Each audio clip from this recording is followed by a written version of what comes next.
Jo també tindria ràbia als catalans si vingués de fora, Tio, saps perquè són molt especials. Tu has molta mà, estem advocats o què? No perquè el meu advocat, el Jaume Alonso Cuevillas, em fa un pèl tancat. Tens d'animar plana.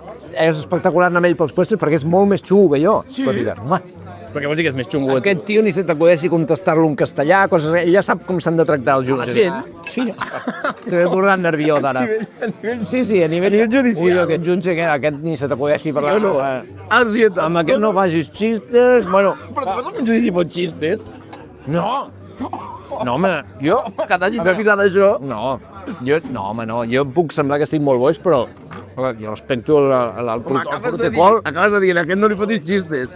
Ja, per si de cas, perquè en algun moment no ho pots evitar, i fas no acudit, perquè per deformació professional... En sèrio, no? Me pot sortir fer un moment de gràcia, sí, perquè aviam no passa res, no? Per exemple, Cuevillas diu, no, aquí no, perquè això és desacato, però no sé què... Però bueno, jo sóc absolutament correcte en aquests llocs, correcte. El problema de Catalunya és que tots els jutges són espanyols, no hi ha jutges catalans, perquè el català no vol ser jutge, el català vol ser notari. Per la masta. El català què vol? El català no vol problemes. I en canvi porten aquí jutges de Valladolid que no tenen ni puta idea de res, el posen de jutge vés a saber a Sant Boi. Sant Boi o a Vic. O a Vic, hòstia. Ha de ser complicat.